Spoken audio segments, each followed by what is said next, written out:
Welcome back to the Hill on NewsNation. Of course, we are now less than 3 months away from the general election, and right now, the race is more or less a dead heat between the Vice President, Kamala Harris, and the former President, Donald Trump. So where do we focus? Where do we look to find a key to who's going to win this election? Joining me now to break down the state of the race is Scott Tranter, DecisionDesk HQ Data Science Director. Scott, thanks very much for joining us. Okay, let's just give you a broad question to kick this off.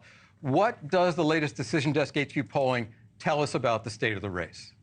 It shows a very close race. If we were having this conversation a month ago, it was clearly a Donald Trump advantage. Today, it's statistically tied. The trend has gone Harris's way, and we are back now to a razor-thin race. Okay, so we're sort of in uncharted territory. I hate to use cliches, but really, I mean, when have we seen a series of events unfold like this over the course of the last, I guess, since June 27th and then July 21st, when President Biden dropped out? Do we have a historical precedent? And if it does, what does it tell us about how this is going to shake out? There is no historical precedent for this, right? Like, you and I are used to the campaign season heating up after Labor Day. Right. The kind of stuff that's happened in the last month, you know, an attempted assassination on a candidate, we haven't seen something like that in 50 plus years. The dropping out of a candidate before a nomination, haven't seen that in any of the modern times. And then the swing in the polls, also very different. We don't usually see poll movement like this. And so that's why the race has gone from, you know, pretty sleepy to, again, a focus and a real close one. Okay, so is there any indication that you can tell of how durable this surge that Kamala Harris is experiencing that we were just talking about, how durable it's going to be? Obviously, Democrats are euphoric. They've closed there was joy, as the Congresswoman we just talked to mentioned. They've closed the enthusiasm gap. They're heading into the convention. There's always a bump out of the convention for whatever party's holding the convention. Can it last, do you think? So let me give you a data point for it lasting and a data point for it not lasting. Yeah, so a data point for it lasting is this. Look, a lot of these voters that she's getting back were voters that we were looking at in the crosstabs were sitting on the sidelines for Joe Biden. So these were voters who were predisposed to voting for Joe Biden, but just couldn't get there. And so now, you know, Kamala Harris is giving them some excitement. So that's a data point for it staying there. The data point for it not staying there, look, they've already told us, these voters already told us that they are willing to sit it out or go to a third-party candidate or vote for Donald Trump. So, you know, VP Harris, she could lose those voters in the next couple months as she gets out there and campaigns. Okay. And we see that happen in polls a lot.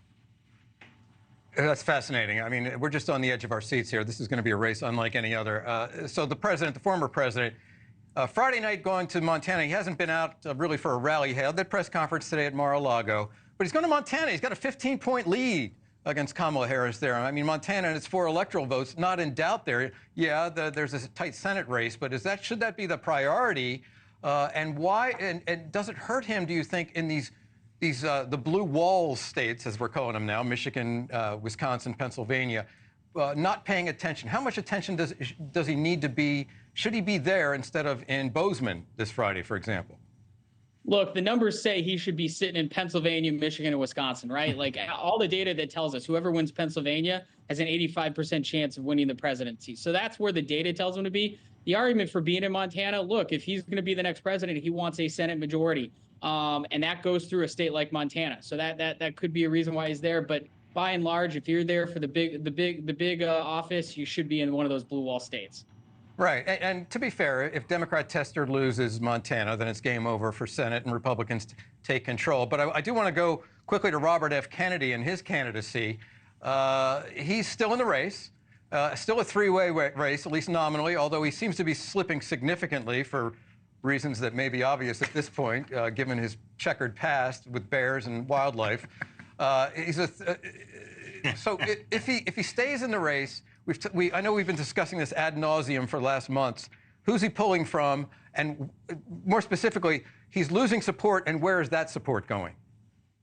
Yeah, so it's interesting. If we had that graph it up a month ago, he wouldn't be sitting at 4, he'd be sitting at 8. And so where did most of those 4 points go? Most of those 4 points went to Kamala Harris. Not all of them. Really? Some of them went to Donald Trump, but a good chunk of them went to Kamala Harris, at least at the national level. If we got down to the state level, it's a little bit different. But at the national level, that's where it's going. It's interesting. I think historically, third-party candidates like this We look at Ralph Nader in 2000, they usually end up with 1 or 2% of the vote. That's kind of where he was trending, that 10-point watermark he was at maybe 8 or 9 months ago. We knew that was the high watermark.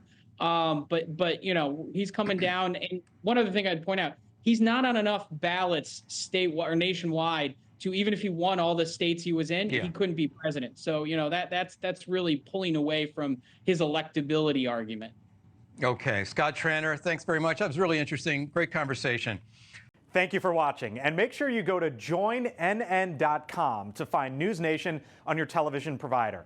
And don't forget to click the red subscribe button below to get more of NewsNation's fact-driven, unbiased coverage.